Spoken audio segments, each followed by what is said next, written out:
नमस्कार, मी संदेश शिर्के, बातमीदार.com या वेब वृत्तवाहिनीमध्ये आपल्या सर्वांचं स्वागत। नजर टाकूयात शहरातल्या काही महत्त्वाच्या घडामोडींवर। मनसेच्या माजी आमदारांना पुन्हा शहराध्यक्षपद, काका मांडले यांच्याकडे जिल्हा संघटक पद, सर्व सूत्र पुन्हा बेतुरकर पाड्यावरूनच हलणार। कल्याणमध्ये मनसैनिकांमध्ये नाराजी। कल्याण डोंबिवली महानगरपालिकेच्या आगामी निवडणुका लक्षात घेऊन मनसेमध्ये आता फेरबदल करण्यात आलेले आहेत। माजी शहराध्यक्ष रवी भोसले यांचं अपघाती निधन झाल्यानंतर त्या पदावर मनसेचे माजी आमदार प्रकाश भुईर यांची नियुक्ती करण्यात आली आहे। तर याशिवाय मनसेचे उपाध्यक्ष काका मांडले यांना देखील ठाणे जिल्ह्याच्या संघटक पदाची जबाबदारी देण्यात आली आहे। दरम्यान प्रकाश भुईर यांना शहराध्यक्ष पद देण्यात आल्याने या पदासाठी इच्छुक असलेल्या कार्यकर्त्यांनी आणि पदाधिकाऱ्यांनी नाराजी व्यक्त केली। तुझको आज बताना होगा क्या थी वो मजबूरी, साथ उम्र भर का देना था, दे दी उम्र भर की दूरी।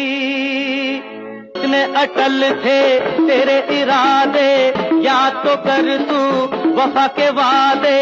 तूने कहा था खाकर कसमें सदा निभाएंगे प्यार की रस्में, तू औरों की क्यों हो गई। दरम्यान याच विषयावर प्रकाश भुईर यांची प्रतिक्रिया फोनद्वारे जाणून घेतली आहे, ती आपण ऐकूयात। शहराध्यक्ष पदासाठी आणखीन काही जण इच्छुक होते आणि त्यांनी नाराजी व्यक्त केली आहे, या संदर्भात तुम्हाला काय सांगायचं आहे?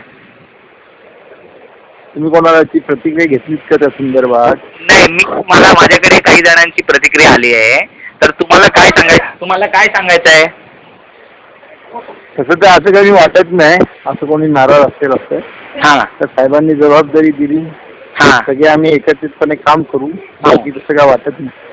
अजून माझ्यापर्यंत तरी कोणाची नाराजी अजून आलेली नाही। प्रकाश भुईर यांनी दूरध्वनीवरून दिलेल्या या प्रतिक्रियेमध्ये त्यांनी स्पष्ट केले की त्यांच्या विरोधात कोणतीही नाराजी नाहीये आणि सगळ्यांना एकत्र करून ते पक्षाची बांधणी पुन्हा नव्याने करणार आहेत। प्रकाश भुईर कदाचित तसं करतीलही, मात्र गेल्या काही वर्षामध्ये मनसेची सर्व राजकीय सूत्र बेतुरकर पाड्यावरूनच हलतायत असा आरोपही केला जातोय। आता या सर्व प्रश्नांवर मात करून मनसेचे माजी आमदार आणि विद्यमान नवनियुक्त शहराध्यक्ष प्रकाश भुईर कशा पद्धतीने पक्षाची बांधणी करणार आहेत हे पाहणं तितकंच महत्त्वाचं ठरणार आहे।